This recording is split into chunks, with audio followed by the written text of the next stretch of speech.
it's me, lakitiamarie, and welcome back to my channel. So lately I just been all about my hair, right? With all the hair review, product reviews and things like that. So I just realized that I never did a natural hair update for you guys. So I'm just gonna come on here and do my natural hair update.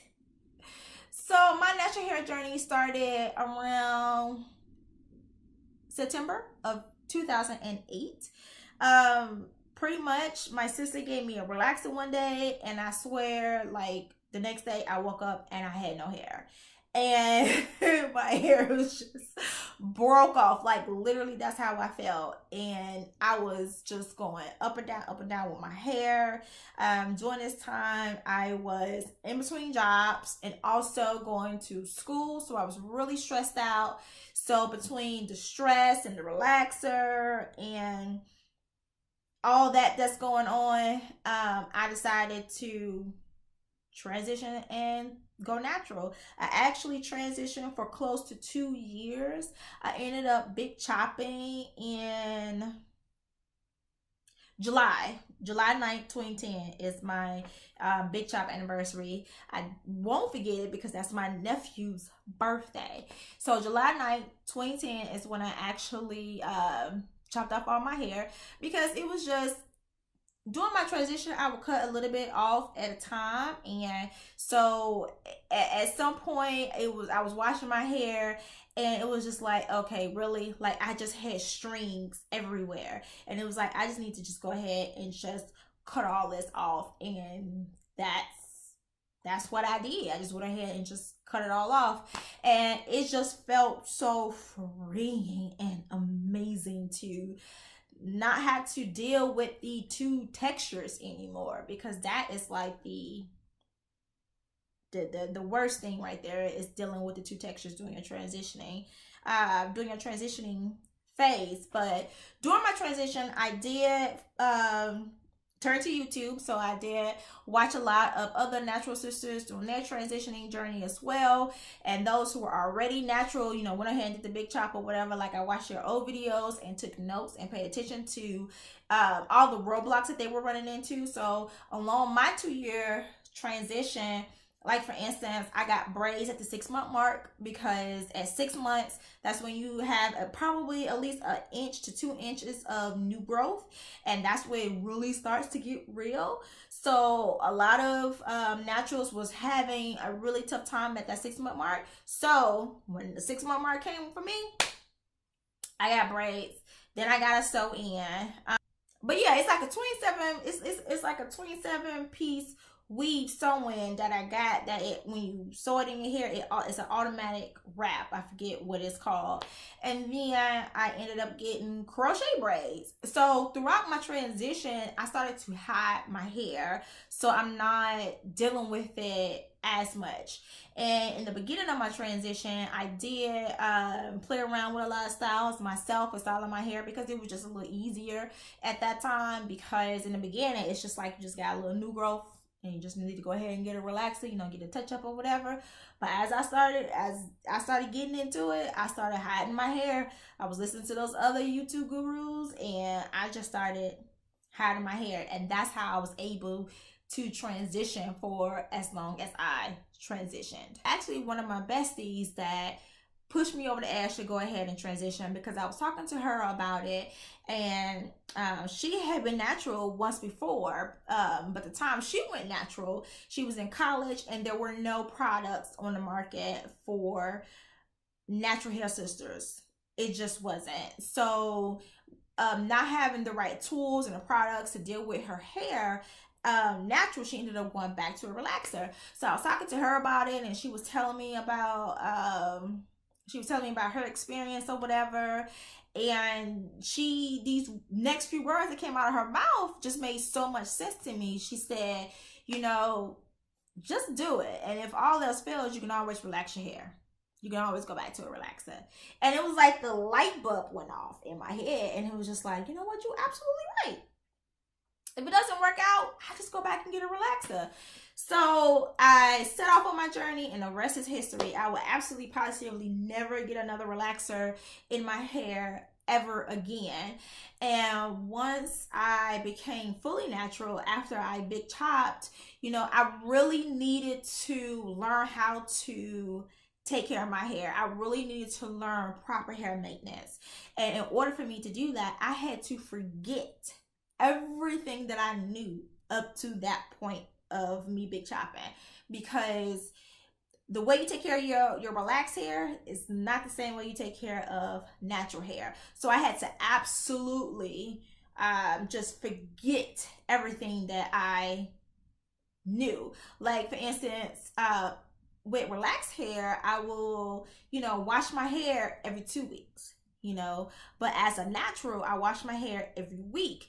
But during the summertime here in Texas, when it's like super, super hot, I'm in the shower washing, wetting my hair every other day. You don't do that when you are relaxed. You don't get in a shower and wet your hair at all. But as a natural, water is your friend. Water is your friend. So as a natural, I had to get comfortable with my curls. I had to get comfortable with the frizz. I had to get comfortable with the fact that my edges is not going to be as smooth and straight as they would be if I was relaxed, because my hair is not naturally straight anymore, So, so I just had to just forget all the bad habits that I had as a relaxed person, and then I had to learn new habits. I had to use different products as a natural. Like, for instance, as when I was relaxed, I didn't care about the ingredients on products. So if products had like silicone in it or any type of cone in the product, I didn't care. But as a natural, I do care, because the more silicones that it has in the hair, more parabens it has in the product, the more it will cause product buildup on your hair. So so that was something else that I had to relearn and reteach myself. And as a relaxed person, I straighten my hair. I flat iron my hair every single day.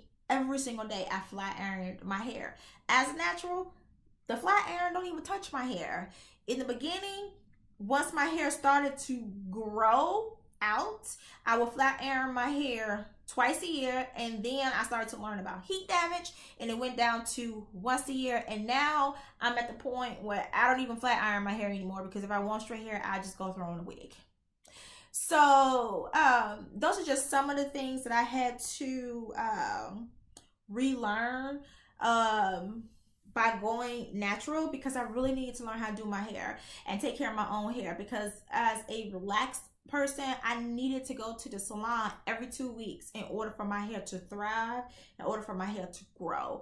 And when I was unemployed and could no longer afford to go to the beautician every 2 weeks, my hair suffered. Like, that's when I started to get split ends. That's when my hair started to break off. That's when it started to get limp and dull and dry or whatever. It's because I wasn't going to the salon, and that was because I didn't know how to take care of my hair.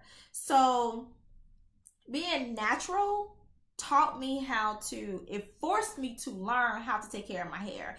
It also taught me patience, because you have to have patience with your natural hair. Because in the beginning, your hair, that first twist out you do after your big chop, is not going to be the bomb. It's going to be horrific. FYI, it's going to be horrific. Don't let these girls on YouTube fool you. Don't let me fool you. With all this definition, don't let me fool you. My hair didn't look like this when I first big chop. Because when you first big chop, you have to train your hair to hold in moisture. Because as a relaxed person, you're not worried about adding moisture to your hair. That's the last thing you want to do, probably, is add moisture to your hair. Because, I don't know, and maybe this is why my hair was falling out. But for me, as a relaxed hair, it was like, the drier my hair was, the more it shook and blew in the wind. Because that's what you want, when you have relaxed hair. At least that was what I was going for. So you have to have patience, because in the beginning you really have to nurture and baby and really take care of your hair. You have to go through products, because not every product is going to work right off the bat. When you first big chop, you really have to play around with products. And for me, a lot of products that were out on the market at that time, that a lot of naturals were using at the time, like the Kinky Curly Curling Custard, like I couldn't afford to keep that. I couldn't afford that, you know. So conditioner became my best friend. It did. Conditioner became my best friend, and then I stumbled across Eco Styler Gel, and Eco Styler Gel became my best friend. So when I wanted to do like a twist out, I would just use Eco Styler Gel to do my twist out, because it was guaranteed automatic definition. And you know, I learned that when I found a product that worked well on my hair, I stuck with it for like a long time, because I was just afraid that the product wouldn't work or something like that. And it just took me a while to find those products, because I didn't want to end up being like a product junkie, because a lot of naturals here on the YT were product junkies. Like I'm not like that. I don't have a whole bunch of products and things like that. If I find something that works, I stick with it. That's what I do. Let me see. If you are on the fence about going natural, just try it out. Try it out. If you don't want to like just chop all your hair off or whatever and have a teeny weeny afro, you don't have to. You don't have to go that route. You can actually transition. Use braids and sew-ins and wigs to help you transition. There's products out there. There's an array of products out there now that you can use to help you, you know, transition into being natural. You just gotta have patience, and you have to be willing to experiment with different products until you find a product that works well for your hair. And just like my best friend told me, I'm gonna tell you, if all else fails, just get a relaxer. So yeah, guys, so that is my hair care journey. I can't believe I went so long without talking about it at all. So hopefully this has helped you out as well. If you have any questions, please leave them in the comment section below, and I'll do a follow-up video answering your questions. If you want to see what my hair looks like on a day-to-day basis, you can catch me on Snapchat at lakitiamarie. And yeah, guys, thank you so much. Hope you guys are having a great day. Please thumbs up this video if you haven't already. Hit the subscribe button to subscribe if you haven't already as well. And I will see you guys in the next video. Peace.